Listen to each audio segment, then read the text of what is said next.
kita bertemu lagi pada pertemuan hari ini di ruang BK ya.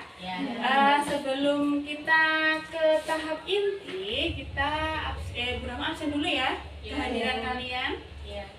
Adista Indah, Saya. ya hadir ya. Cornelia, Saya. oke. Dina, Saya, Bu. oh ya. Terus Najwa, Saya.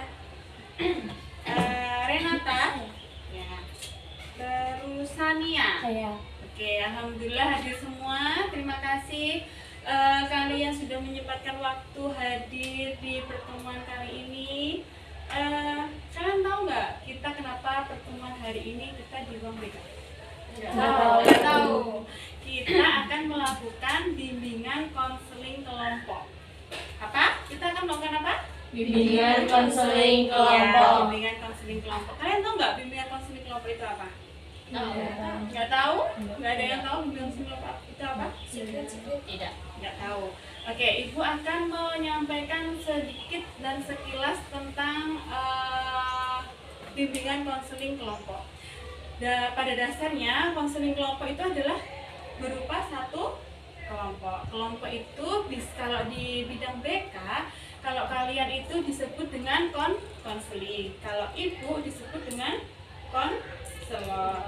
Jadi kalau bimbingan kelompok itu adalah antara konseling dan konselor itu memecahkan suatu masalah yang dihadapi oleh konseling dan akan dibantu oleh konselor. Mengatasi masalahnya apa aja?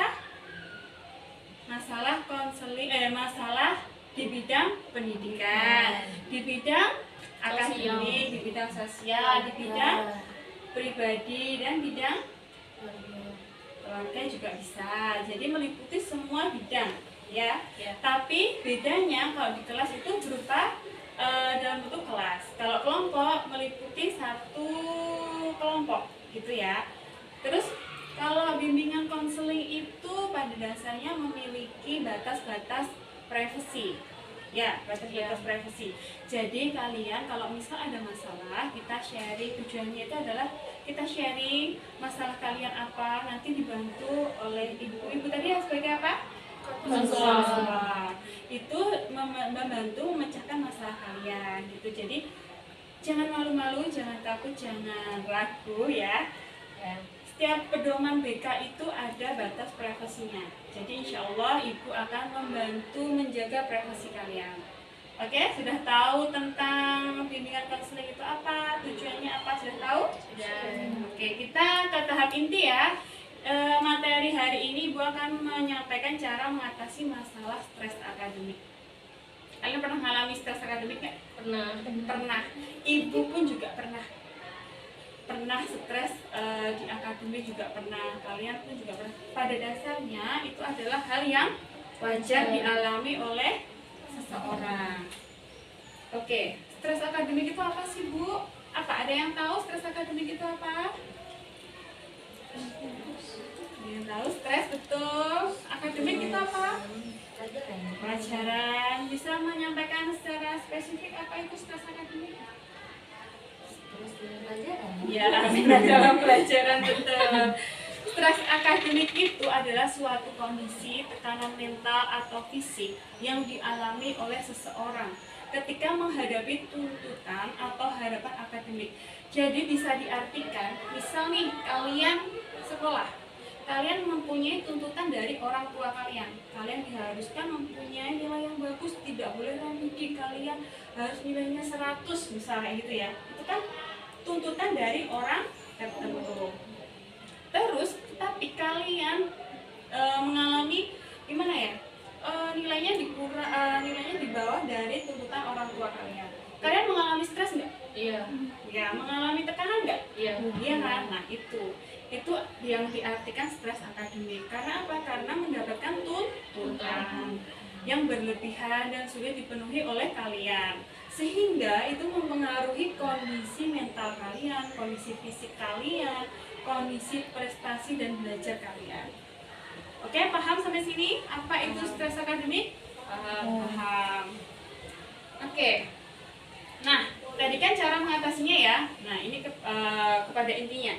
Cara mengatasi stres akademik itu dibagi caranya bisa dibagi menjadi 5. Nah, yang pertama manajemen waktu dan tugas, jaga kesehatan fisik dan mental, dukungan sosial dan komunikasi, pola pikir positif, dan yang terakhir kenali tanda stres.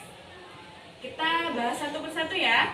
Cara manajemen waktu dan tugas itu meliputi buat jadwal yang realistis. Yang dimaksud di sini adalah kalian bisa membuat jadwal nih. Jadwal misal saya pulang sekolah jam segini, saya nanti pulang jam segini, Bu. Saya istirahat, tidur. Jadi di sela-sela waktu itu diusahakan ada waktu atau jeda untuk kalian beristirahat.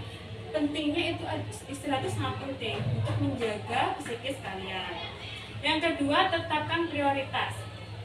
Nah, yang dimaksud di sini adalah menetapkan prioritas itu mana yang menurut kalian pelajaran yang urgency. Yang dimaksud di sini urgent itu besok nih bisa langsung dikumpulkan atau hari langsung dikumpulkan, ya dikerjakan terlebih dahulu. Terus memprioritaskan mana nih tugas yang menurut kalian itu susah, menurut kalian gampang gitu. Jadi dikerjakan dulu yang susah baru ke yang mudah. Yang kedua, jaga kesehatan fisik dan mental. Di sini meliputi tidur yang cukup, makan bergizi, olahraga, dan lakukan meditasi. Sampai sini sudah paham semua apa itu penjelasannya? Sudah. Kalau melakukan meditasi kalian sudah paham? Sudah? Oke. Bu Rahma sedikit sharing ya tentang melakukan meditasi ini. Bu Rahma pun kalau stres juga melakukan meditasi. Nah, dalam artian Bu Rahma itu ke suatu tempat yang hening, suatu tempat yang sepi, jauhkan gadget, jauhkan HP, jauhkan laptop, jauhkan apapun itu. Kalian berusaha menenangkan diri kalian, refleksi kalian setenang mungkin, insya Allah akan refleksi kalian. Kalau menurut siapa? Najwa, pernah melakukan meditasi? Meditasi ketika kamu stres itu pernah melakukan meditasi nggak? Pernah. Bisa sharing ke teman-teman caranya gimana? Kalau Najwa? Aku waktu stres itu bukan kayak orang terus kan main ke tempat yang sepi ya. Aku kebalikan, walaupun tempatnya mau ramai sunyi itu, aku pengennya dengerin lagu aja, tapi kencang, entah itu pakai handset ataupun langsung gitu ya. Jadi setiap orang kan mempunyai pribadi masing-masing ya, punya cara masing-masing juga gimana cara meditasinya. Oke, terima kasih Najwa. Yang ketiga, dukungan sosial dan komunikasi. Jangan ragu meminta bantuan dan memanfaatkan dukungan sosial. Ragu meminta bantuan itu gimana, Nak? Kalau kalian mengalami stres nih, jangan ragu-ragu meminta bantuan kepada orang lain. Misal kayak kalian di sekolah ini difasilitasi layanan BK, kalian bisa sharing ke guru BK kalian, bisa sharing juga ke ibu, atau bisa sharing juga ke wali kelas kalian. Jadi jangan diusahakan jangan sharing ke teman kalian. Kenapa? Karena kalau teman kalian kan seumuran tuh, kan kalau seumuran pasti egonya sama, ya nggak? Benar nggak? Egonya pasti sama. Itu nanti tidak menolak kemungkinan malah memperburuk stres kalian, gitu. Jadi diusahakan sharing itu ke orang yang lebih tua, gitu. Terus memanfaatkan dukungan sosial. Yang dimaksud di sini adalah dukungan sosial itu dari orang terdekat. Orang terdekat itu siapa aja? Keluarga. Terus orang tua, betul. Itu sangat-sangat berpengaruh untuk menjaga mental kalian. Di sini pernah ada yang mau sharing manfaat dukungan dari orang tua kalian? Ada yang mau sharing? Tidak. Oke, nggak apa-apa. Terus yang keempat, pola pikir positif. Terima perasaan Anda dan alihkan fokus ke solusi. Sampai sini paham artinya? Paham, oke. Selanjutnya kenali tanda stres. Kalian harus mengetahui ciri-ciri stres itu gimana sih, Bu? Saya ini termasuk orang yang stres akademik atau enggak sih, Bu? Nah, ini perhatikan gejala fisik seperti sakit kepala atau perut, serta ini gimana ya? Perasaan tuh cemas yang berlebihan, cemas sekali, perasaan cemas yang berlebihan, terus sakit kepala, sakit perut, perasaan mudah berubah-ubah, ada emosi, mudah emosional kayak gitu. Pernah merasakan seperti itu nggak? Pernah. Pernah? Enggak. Oke. Kalau yang pernah dideteksi sedini mungkin, terus mencari cara yang se-fleksibel kamu, cara kamu gimana? Tadi yang Ibu Rahma sampaikan ya, cara-caranya gimana, nanti bisa diaplikasikan di kehidupan kamu, oke? Oke, siapa tadi? Gina ya? Oh, Cornel, sorry, Cornela ya? Cornelia. Oh, Cornelia, oke. Maaf ya. Oke, selanjutnya dampak stres akademik. Tadi kan cara mengatasinya. Setiap stres itu mempunyai dampak di bidang pribadi kalian. Itu ada dampaknya. Yang pertama, penurunan prestasi dan motivasi. Penurunan prestasi itu adalah penurunan di akademik kalian di sekolahan. Prestasi di akademik kalian. Karena gimana ya? Bu, saya males nih, saya stres di mata pelajaran matematika. Bisa aja matematika ya, karena matematika itu susah, menurut saya susah. Saya itu menguras pikiran saya, jadi saya itu males, saya itu males masuk. Jadi kan nanti nilainya otomatis menurun. Karena apa? Karena tidak ada semangat tadi. Terus yang faktor-faktor penyebab stres akademik. Beban akademik dan tugas itu meliputi beban tugas yang berat, persiapan menghadapi ujian. Yang sulit menjadi penyebab utama stres itu termasuk kekhawatiran akan hasil ujian dan rasa takut kalian gagal. Oke, sampai sini paham? Oke, sebelumnya Ibu akan ini fakta-faktanya nanti bisa kita sampaikan nanti ya. Kita akan refleksi dulu. Kalian bisa menulis di kertas yang Ibu sampaikan, dikasih nama, kelas, dan tanggal ya.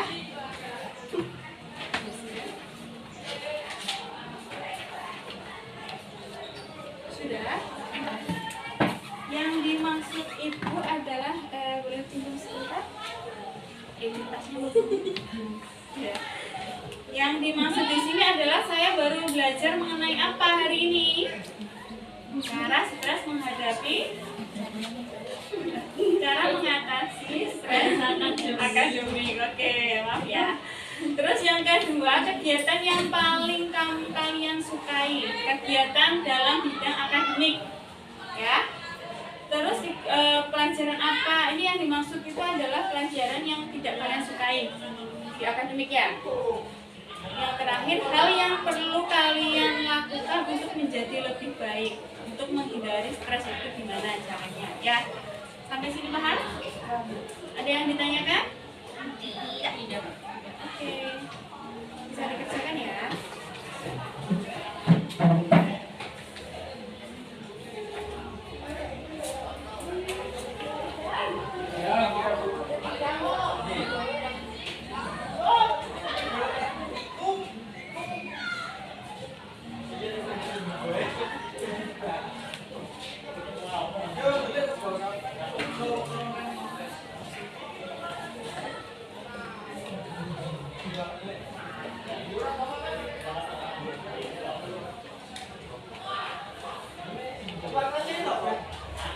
Jadi di sharing aja, kalian nggak usah takut, nggak usah malu. Insya Allah kerahasiaan kalian terjaga. Itu adalah pedoman dari bimbingan konseling.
Mulai dari sharing ya. Kita sharing apa yang menjadi kegiatan yang sudah kalian nggak usah takut. Kalau menurut Agista, oke, Agista ya. Agista, hari ini baru selesai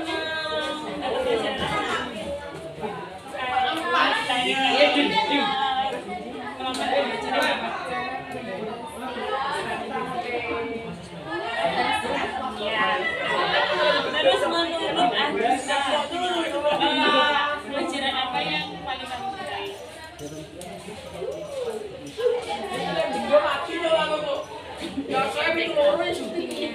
Ya, kebetulan anak pintar nih suka kimia. Jelaskan ke ibu kenapa kamu suka kimia? Kimia seru, kimia asik. Ya, kimia masih dua ya? Oh udah dua, oke. Berarti kamu bisa suka kimia, berarti cara menyampaikan beliau seperti itu. Terus pelajaran apa yang menurut kamu paling sulit? Matematika. Iya, kebanyakan gitu. Iya. Kenapa alasannya matematika sulit? Cara-caranya. Kalau perkalian, pembagian apa dong?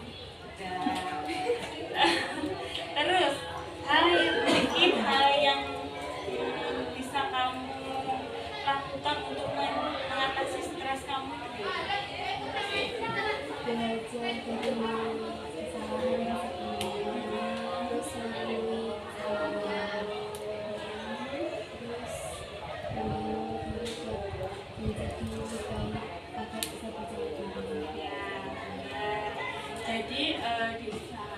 kamu pede dulu gitu ya.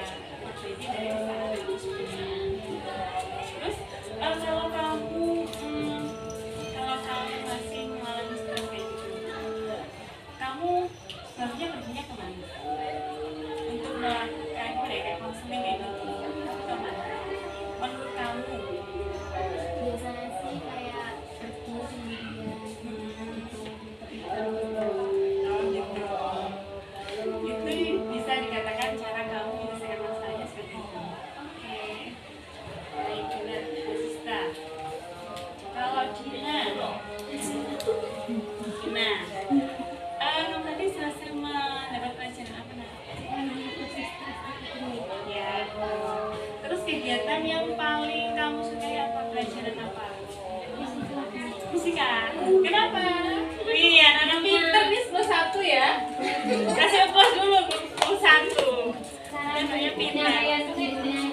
Enak itu loh, jadi mudah dipahami. Ya, sudah dipahami.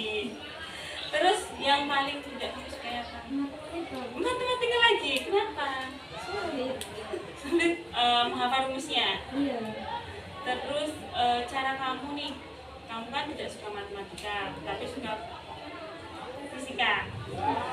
Cara kamu gimana untuk mengatasi masalah kamu? Masalah tadi yang tidak suka matematika. Menurut kamu cara kamu ini gimana? Mungkin belajar lebih lagi memahami. Ya, benar. Jadi jadikan masalah kamu itu sebagai motivasi kamu. Jadi jadikan itu gimana ya? Kamu gitu ya. Jadikan itu sebagai motivasi. Terus hal yang perlu kamu lakukan untuk menjadi lebih baik gimana nih? Jadikan aktif. Belajar, ikut les.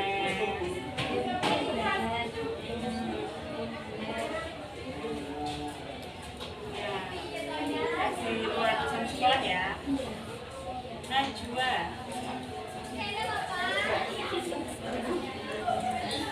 Pelajaran apa yang tidak kenapa nggak suka biologi?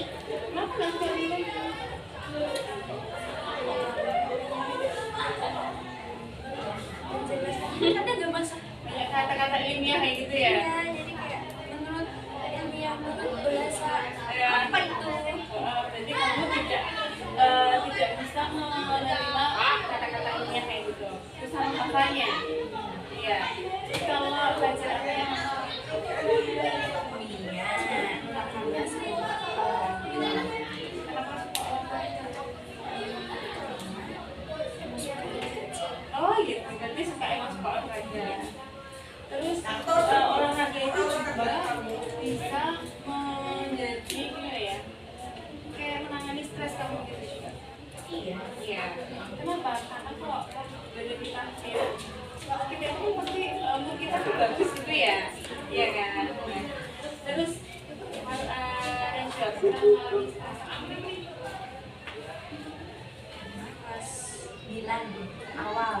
kenapa kelas 9 berarti SMP kelas 3? Iya, awal banget itu karena aku kan apa ya?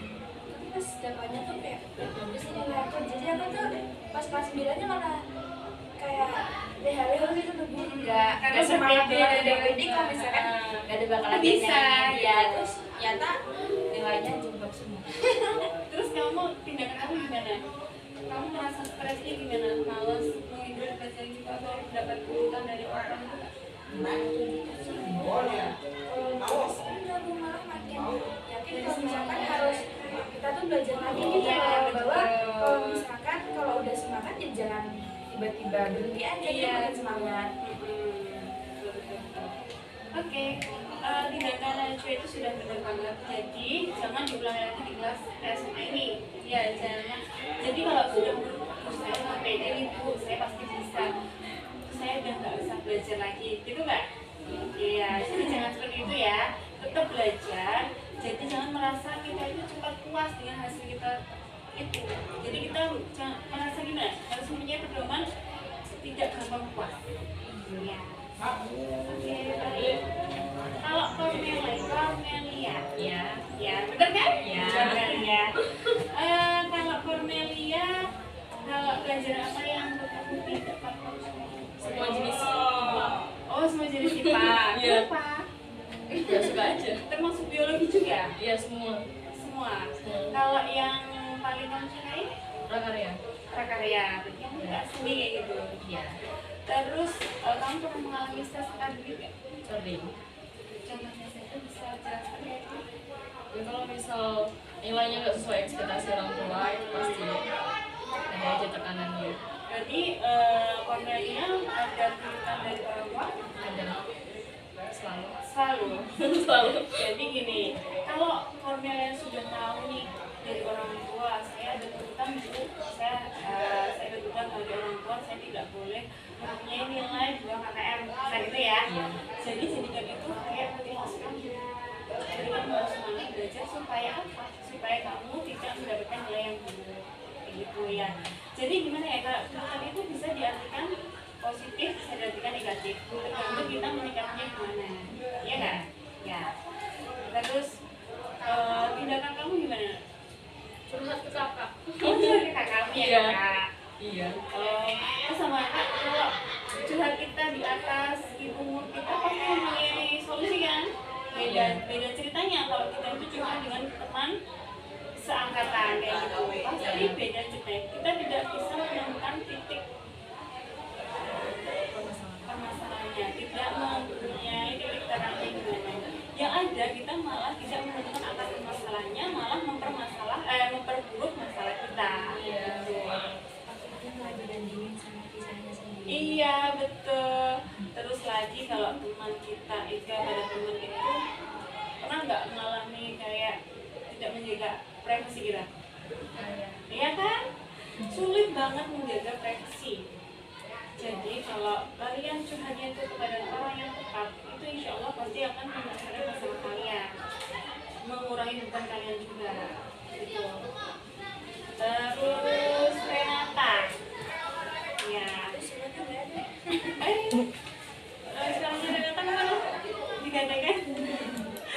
Oke Renata, pelajaran apa yang paling tidak kamu sukai? Matematika. Matematika lagi, kenapa? Susah ngapalin rumus-rumusnya. Oh, kebanyakan gitu ya matematika itu. Iya, pasti gitu. Kan ini benar. Apa ya? Kadang gurunya langsung kerjain ini sebisanya. Nggak dijelasin. Tanpa dijelasin. Itu letak asli. Itu kan Mungkin kalian bisa menyampaikan kepada guru kalian. Bu, tolong dijelaskan ulang seperti itu. Atau itu tuh emang tidak jelas sih, jadi kita disuruh kerjain soal sebisanya. Terus kalau ditanya malah dimarahin. Oh gitu. Atau mungkin kalian tidak mencatat, mungkin sudah pernah dijelaskan gurunya. Tidak mencatat atau tidak dijelaskan. Tidaknya gimana? Tidak semuanya. Tidak semuanya, tidak dijelaskan juga, tidak mencatat juga. Iya. Oke. Terus pelajaran apa yang kamu suka nanti? SJOK. SJOK.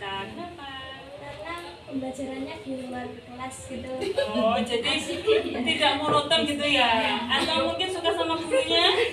Iya. Iya. Enggak ya. Mungkin gurunya asik, terus refresh di luar kelas, tidak monoton di dalam kelas, gitu aja yang kita lihat whiteboardnya aja gitu ya. Terus hal yang perlu kamu lakukan untuk menjadi lebih baik apa? Belajar dengan terus kayak berusaha terus. Ya, jangan mudah puas dengan hasil yang kita capai. Terus kalau Renata pernah stres atau mengalami stres ketika? Enggak. Nah, berarti kamu dalam menyikapi pelajarannya secara santai gitu. Oke. Sania. Sania pelajaran apa yang paling kamu suka? Prakarya. Prakarya. Suka Gambarnya. Suka gambarnya. Oh, suka menggambar. Iya. Berarti kamu suka menggambar imajinasi gitu atau gimana? Iya, kadang imajinasi. Terus pelajaran yang tidak kamu sukai? Matematika. Matematika. Semua di sini sudah sama matematika. Kayaknya matematika itu menjadi problematika ya. namanya juga Iya. matematika. Problematika betul. Kenapa kok nggak suka matematika? Ngitung sulit kadang. Sulit menghitungnya. Iya. Terus membosankan kita bagaimana? Ya kadang Rumit aja. bosan, kadang juga rumit. Terus kalau Sania kan tidak suka nih, Bu, saya tidak suka dengan matematika. Apakah itu menjadi kamu pribadi yang selamanya tidak suka matematika? Enggak juga Bu. Tapi Enggak. kadang apa baca-baca gitu aja. Mm-mm. Ya dikit aja. Jadi jangan jadikan itu kamu bisa nih, saya tidak suka matematika. Jadi jangan jadikan itu masalah untuk kamu. Jadikan itu menjadi motivasi untuk kamu. Ya. Iya. Jadi gimana caranya saya harus bisa suka nih sama matematika itu gimana? Bisa dengan cara les di luar sekolah kayak gitu. Jadi kalian nanti kan lebih paham. Kalau kalian lebih paham, kalian pasti suka menerima matematika itu dengan baik. Gitu. Iya. Terus kamu pernah mengalami stres akademik nggak? Enggak. Nggak pernah. Enggak. Oke. Terus hal yang menurut Sania nih yang perlu kamu rubah dari diri kamu menjadi lebih baik apa? Belajar lagi Bu. Belajar lagi. Oke, kita sudah sharing sedikit. Ibu sudah mengetahui nih masalah-masalah dari kalian apa. Terus cara mengatasi masalah kalian apa? Sebaiknya sudah benar cara mengatasi kalian gimana, menyikapinya gimana itu sudah benar. Jadi misal nih kalian tidak menemukan titik terang dari masalah kalian, bisa kalian sharing kepada orang yang lebih tua, lebih dewasa dari kalian, gitu ya. Sedikit pesan dari ibu, jika kalian mengalami stres akademik, segera kalian aware dengan masalah kalian. Kalau kalian sudah mengetahui saya kok sepertinya sering mengalami perubahan mood, sering marah-marah, sering merasa cemas, segera cari solusi. Jadi supaya tidak memperparah tingkat stres kalian, gitu ya. Mungkin ada yang ditanyakan? Tidak ada. Semoga materi yang ibu sampaikan hari ini dapat bermanfaat untuk kalian, dapat diaplikasikan di kehidupan kalian ya, dapat diaplikasikan di pelajaran kalian, di akademi kalian, gitu ya. Oke. Mungkin cukup sekian pertemuan dengan ibu tutup pertemuan hari ini. Assalamualaikum warahmatullahi wabarakatuh. Waalaikumsalam warahmatullahi wabarakatuh. Terima kasih ya. Sampai jumpa minggu depan dengan materi yang baru lagi. Oke, terima kasih, kita tepuk tangan.